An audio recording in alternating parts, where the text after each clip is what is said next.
تعالوا كده مع بعض نشوف ايه اللي هيحصل في سمر اسلام 26 نايت 1. I am the best in the world.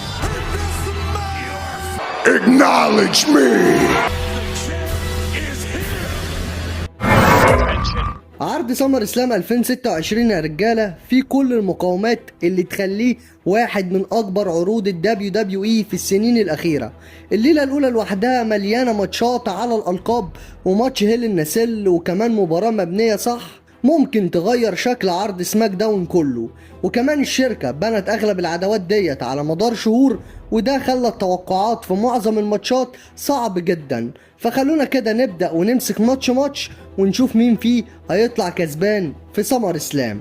واول ماتش معانا هو الرولر اوبا فيمي ضد الوحش بروك ليزنر داخل الهيل النسل. خلونا نكون متفقين ان العداوه بين بروك ليزنر واوبا فيمي تعتبر من اقوى العداوات في الدبليو دبليو اي في 2026 ولكن من بعد ريسل مانيا العداوه بقت في النازل خالص وبقت عداوه ضحك على الاخر خصوصا بعد اللي حصل في عرض الرول الاخير ده.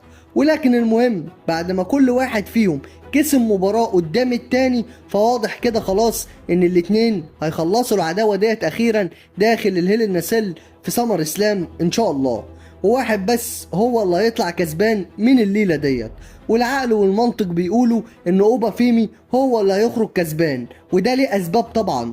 اولها ان الدبليو دبليو اي قضت اغلب السنة وهي بتبنيه كواحد من اخطر المصارعين في الشركة وكمان فوزه على بروك ليزنر في ريسل مانيا 42 اثبت انه بقى يستحق يكون في وسط نجوم الحدث الرئيسي في الشركة.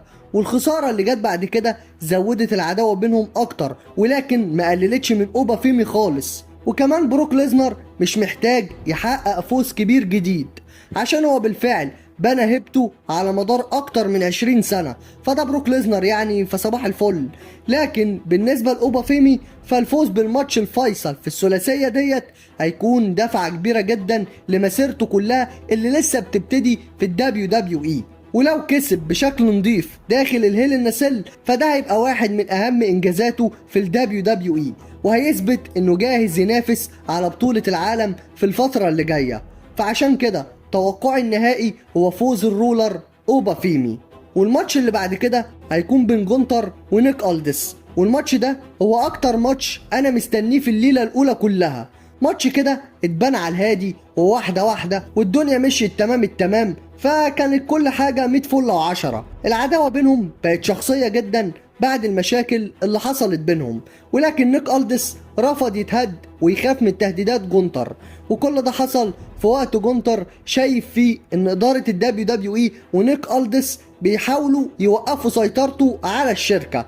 وكده كده نيك ألدس مصارع مخضرم وعنده خبرة كبيرة جدا في المصارعة. خلي بالكم نيك ألدس لما كان بيلعب مصارعة أداؤه كان جامد جدا وبيعرف يقرأ خصمه كويس وكمان هادي جدا تحت الضغط وده هيخليه يقدر يسبب مشاكل حقيقية لجونتر.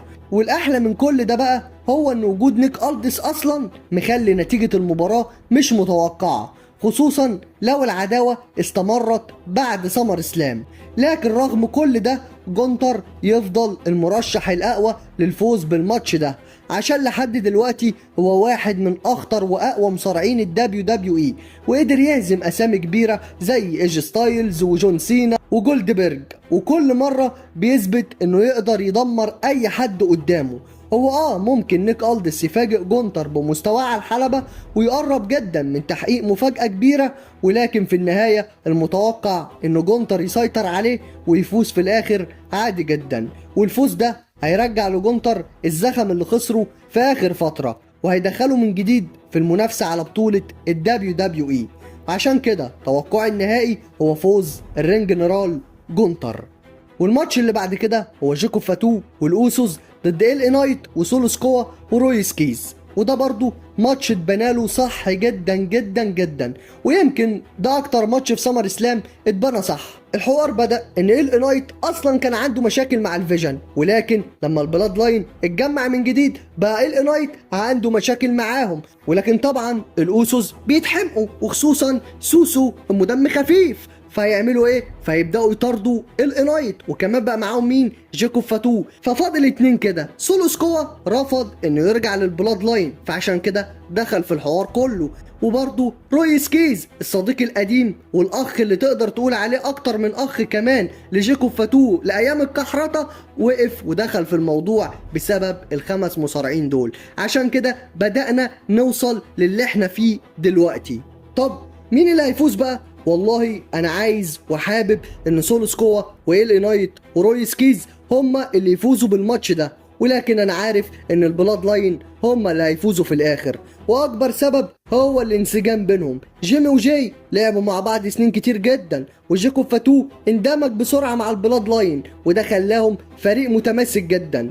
اما فريق سولو فالوضع مختلف خالص. التحالف بينه بالرويس كيز وال نايت مش ثابت، خصوصا ان ال نايت دايما بيحط مصلحته الشخصية رقم واحد، فلو حصل اي لقطة غدر او لقطة مش تمام فممكن يبيعهم كلهم الخمسة كده على بعض عادي جدا ومش هتفرق معاه.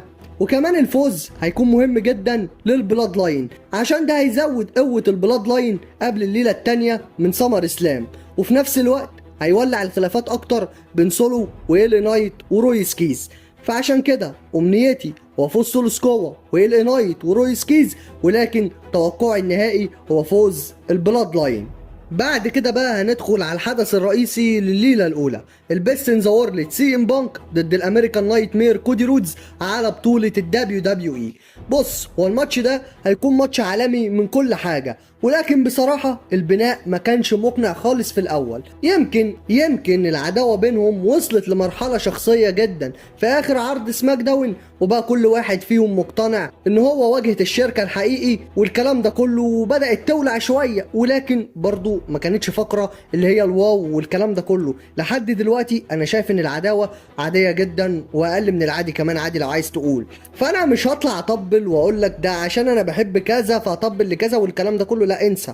العداوه ديت اتكروتت واي حاجه كده وخلاص، واللي راح في الرجلين هو سامي زين، والكروته دي كلها حصلت عشان حاجه واحده بس، ان هم يبيعوا التذاكر، ولكن برضه ما اتباعتش بسبب جشع اداره التي كي او اللي حسبي الله ونعم الوكيل فيهم، وما يشوفوا يوم عدل في الشركه دي. بس برضه شايفك اللي بتقول كودي السوبرمان هيفوز ويرجع الحزام من جديد. اقول لك كودي رودز لسه واحد من اكبر نجوم الشركه ويقدر يعملها عادي جدا زي ما بيعملها كل مره، ولكن كل المؤشرات بتقول ان سي ام بانك هو الاقرب انه يخرج من سمر اسلام وهو لسه بطل الدبليو دبليو اي. اول حاجه بانك لسه واخد اللقب من فتره قريبه، ولو خسروا بالسرعه ديت فده هيقلل من قيمه رجوعه للقمه. وكمان الدبليو دبليو اي استثمرت بشكل كبير جدا في تقديمه كنجم رقم واحد في عرض سماك داون اللي كان مات حرفيا قبل ما سي ام بانك يروح له. بذمتكم حد فيكم كان بيقدر يتفرج على عرض سماك داون كامل قبل ما سي ام بانك يروح العرض سماك داون؟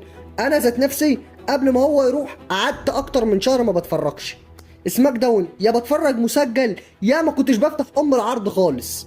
فبامانه انا حاسس ان الدبليو دبليو اي هتدخل بكل قوتها عشان سي ام بانك يخرج وهو لسه بطل الدبليو دبليو اي. وبصراحه انا شايف ان الخطوه ديت منطقيه جدا، لان الواحد زهق من كودي رودز انه يبقى بطل الدبليو دبليو اي. وفي نفس الوقت برضه احب اقول لك ان كودي مش محتاج ياخد اللقب خالص دلوقتي، ده واخده 3 مرات، وتقريبا من ريسل مانيا 40 لحد ما خسره قريب كان هو على طول بطل الدبليو دبليو اي، باستثناء لو شلنا فتره جون سينا وفتره درو ماكنتاير، واخيرا اللي كسبوا منه كان سامي زين، وبعد كده سامي خسروا لسي ام بانك ووصلنا للي احنا فيه دلوقتي. وبرضه اقول لك ان كودي رودز شخصيته دلوقتي مستفيده اكتر من غير اللقب، عشان هو لما بيجري ورا اللقب بيبقى افضل مليون مره وهو معاه اللقب. وكمان عداوته مع بانك لسه بتتطور، يا عالم ممكن لسه يلعبوا اكتر من مره، او ممكن دي تكون اول واخر مره. هو متوقع ان نهاية المباراة تكون مليانة اثارة وجمدان، ولكن في النهاية سي ام بانك هيخلصها بجي تي اس ويفوز عادي جدا ويحتفظ ببطولة الدبليو دبليو اي وينهي الليلة الاولى وهو رقم واحد في براند سماك داون. تعال بقى نتكلم عن حتة ان في حد ممكن يتحول هيل ولا لا. بص، لو هنتكلم بمنطق العداوه ديت ومنطق الدبليو دبليو اي ومنطق التيكي او والفلوس والبيزنس والكلام ده كله، اقول لك ان سي ام بانك هو اللي هيتحول لهيل، وما عنديش اي ذره شك في الكلام ده كله عادي جدا، واللي هيتحول هيل هو اللي هيفوز بالمباراه. ولكن لو بتتكلم عن رأيي وعن امنيتي وعن اللي انا نفسي اشوفه، فهقول لك انا نفسي اشوف كودي رودز هو اللي بيقلب هيل. يا عم ده لو هياخد البطولة انا موافق، خد البطولة واقلب هيل، لان انت هتتحول 180 درجة، هتشوف نسخة جديدة ومرعبة من كودي رودز انت ما شفتهاش من قبل كده. اقول لك روح شوفها في الاندز وشوفها في الار او اتش وشوفها في اليابان، شوف كودي كان بيعمل ايه بالشخصية ديت وبقى تعالى اتكلم، لان انت ما شفتش كودي الهيل في الدبليو دبليو اي من ساعة ما رجع في 2022.